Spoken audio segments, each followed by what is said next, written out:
Alrighty, guys, it's time I give my opinion on the PS5. So I want to give a little disclaimer. This is my opinion. This is how I personally feel about the console, and I am entitled to it. Okay? Just want to make that abundantly clear. So, PS5 has been out for about 3 years, almost going on 4 years, and this system is just been overrated and overhyped as hell by the PlayStation fanboys. Because honestly, other than prettier graphics and more performance, what's the justification to get a PS5, really? What? Certain timed exclusives? Like Final Fantasy 16 or, you know, I don't know if Helldivers 2 is a timed exclusive. I think it's a permanent exclusive for now. Correct me in the comment section about that one. But my point is, like, with all these timed exclusives and these exclusives eventually going to PC, what is worth justifying a purchase for the PS5? And I'm going to be completely honest on the design of this thing. What the hell am I looking at? Like, seriously, this thing is fucking huge. This thing is way bigger than my PS4. My OG PS4, by the way. This thing is way bigger than that thing. And you can't even fit it in a gaming shelf. Like, to me, the design looks butt ugly, in my opinion. Like, I could be completely... look at this thing!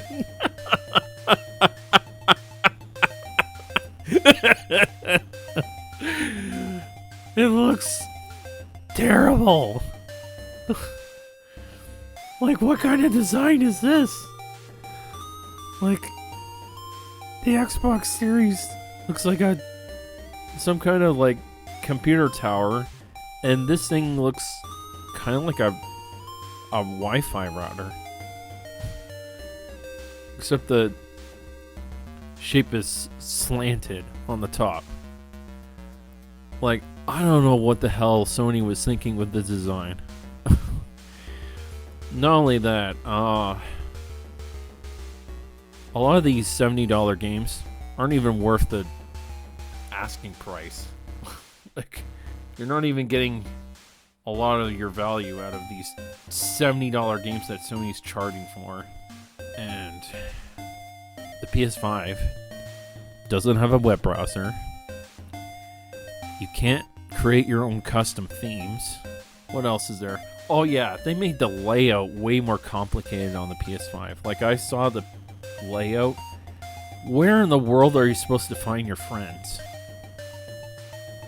And apparently they have a huge advertisement stuck on the UI when you boot up the PS5.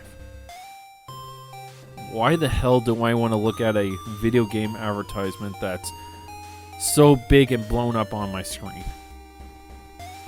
You know what I mean? The PS5, realistically, is basically the PS4 all over again.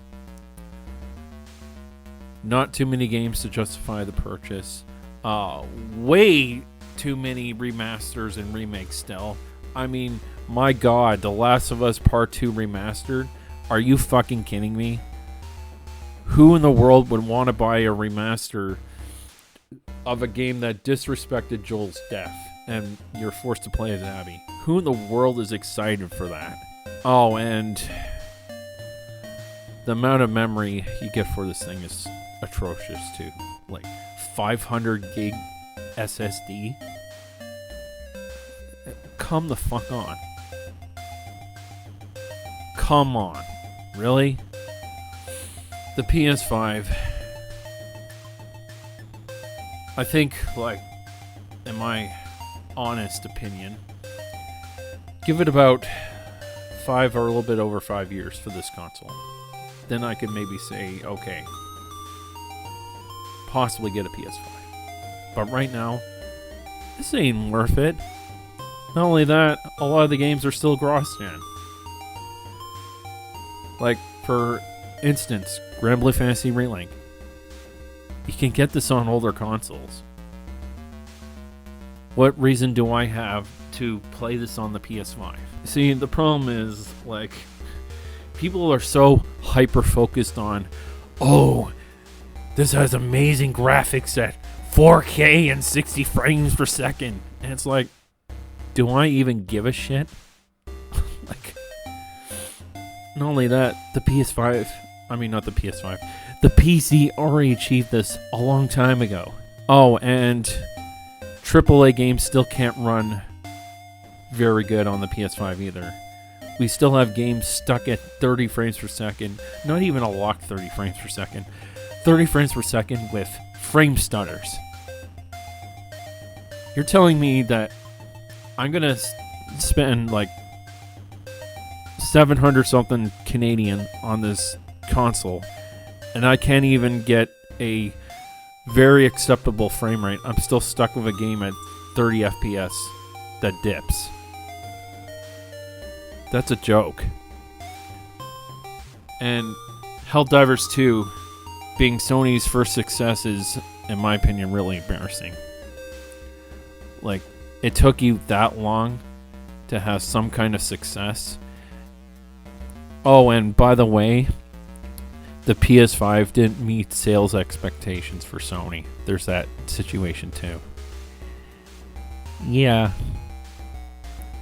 The PS5 didn't reach its target sales.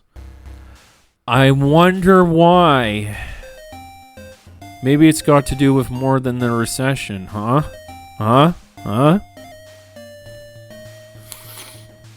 But yeah, I said it. And if people get upset in the comment section, whoop-de-doo, cry me a river. Because the PS5 is not worth your time and investment. You're better off with just sticking with the consoles you have now, because there's really nothing justifiable to get a PS5. Really nothing, in my honest opinion. It doesn't help the fact that Sony raised the prices of PlayStation Plus. And many people have unsubscribed from PlayStation Plus because they increased the price. So it's really not looking good for Sony. Like, it's not like that terrible, but it's not exactly great either. And I think other people, because I've seen the comment section, I've been paying attention. People are saying, even in the comment section, yeah, it's not worth the PS5. I'm good with my PS4. Like, if people are telling you that in the comment section, you know this thing ain't worth the money and hassle for it right now. What's so special about the PS5? Like, really nothing. Oh, DualSense. Okay. I care about the DualSense. Why? Exactly? I'm just trying to play a game. I don't care about fucking DualSense, or I didn't even care about the what was that mechanic on the PS3? It was when you could move the controller in a certain way and the character would fly in that direction where you press the controller. You know what the hell I'm talking about. But I rest my case. The PS5 is the most overrated, overhyped console ever in existence. And don't get me started on the Xbox Series. That's just as overrated and overhyped as the PS5. Really no reason to get it. Like, you have even people chime in saying the only reason I bought a PS5 is so I could play my PS4 games better at higher frame rate. Like, come on, bro. That just shows you how much this thing is a dust collector. The PS5 is trash. It's been 3 years since Sony came out with this piece of shit. And over 40 million idiots, myself included, have fallen victim to this dumpster fire. With only 11 exclusive games in 3 years, 11! As well as having one of the worst designs in gaming history, both inside and out, it's about time we take a critical look at the PS5 and how Sony took a big steamy dump on all of our faces. Oh. You chimps will buy anything we put out, but I guess we'll be nice and show you our next console because we're so fucking cool. The PS5 and Xbox released that holiday, and apparently a chip shortage caused them to be out of stock. Like, dude, they're right there. I didn't get mine until July of 2021, and I've played it maybe 10 times. I wish I was joking, but this thing actually collects dust. But why?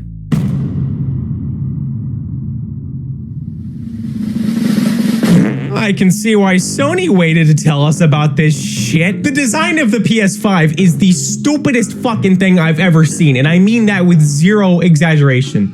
The game sphere makes more fucking sense. Instead of being a conventional shape, those douchebags decided to make a futuristic and elegant design, but all I see is a 5-year-old's idea of futuristic and big as a fucking elephant design, because this is horrible! Okay, so let's break down the design. What the fuck is this? It's curvy and weirdly shaped, which requires it to have a stand, requires it for both vertical and horizontal placement. What? And the stand has a fucking screw on it. You aren't just popping this off. You have to unscrew a stand. But don't even think about putting it sideways because this just looks uncomfortable. Also, what are these unnecessary thin corners? I honestly just wish I could snap these dumb things off. After years of refusing to pay scalpers an extra penny or even wake up slightly early, I finally managed to get a PS5 and a Series X with no trouble at all. I wouldn't necessarily say that I regret buying them or anything like that. In fact, I actually do like these consoles quite a bit, but still though, I've got to say that these are easily the most pointless upgrades I've ever experienced, and if you give me a couple minutes, I'll explain why. A while back, I made a video talking about how the 8th console generation was the most pointless one of all time, but a lot of people misunderstood and thought I was saying that it was entirely pointless. However, let me make it clear that it wasn't completely unnecessary, just the most unnecessary. My whole point was that most PS4 and Xbox One games had better visuals for shadows and things like that, but ultimately, the entire libraries could have been ported onto the PS3 and 360 if absolutely necessary, and the only ones who'd really notice are hardcore gamers. And look, I know there's no way to say what I'm about to say without making a lot of people angry, but ever since the Resident Evil 4 remake had the nerve to ask me if I'd prefer performance or frame rate, aka ray tracing, I've just been getting more and more red-ass thinking about it. So when it's making you choose between performance and frame rate, what it's really asking you is what you want to sacrifice, and I think it's really friggin' lame to buy a new console and have to choose what area you want it to slack off in. I know PCs have been doing this for a while, but at least it makes sense there since everybody is a unique computer, not everybody's gonna have the same hardware, so if you don't feel like spending extra money, then maybe it is wise to cut a few corners graphically here and there. When it comes to consoles, though, you shouldn't have to think about what you want to sacrifice. You should just put the game in and play. Look, I'm not saying the consoles need to be stronger than the strongest gaming PCs, which also have trouble with ray tracing for whatever it's worth. But if you can't put a console out that can effortlessly run ray tracing with absolutely positively zero drawbacks, then maybe you should wait till you actually have a machine that can. Because I don't care what anybody says, if it's not effortless, then you can't really claim to have it as a feature. When 99% of the games that have been coming out over the past few years are also on the old consoles anyway, then why on earth was there a rush for new hardware in the first place? Don't get me wrong, I honestly like the idea of new consoles not having exclusives for a few years, since there's really no good reason to deprive over 100 million people of a game in the hopes of forcing them to buy new hardware that won't be readily available for 3 years thanks to impatient rich people funding the scalping business, especially since all the old consoles could still run all the new games just fine as far as the actual gameplay is concerned. I'm also completely content with the idea that we're just not going to see crazy graphical leaps anymore after the 7th console generation reached the everything looks fine milestone. I don't mind buying a new console just to see some more details in the shadows and puddles or have slightly more impressive draw distances and things like that. Like, if you put a brand new gaming platform on the market, then it should at the very least be able to give you all those little upgrades without any sacrifices.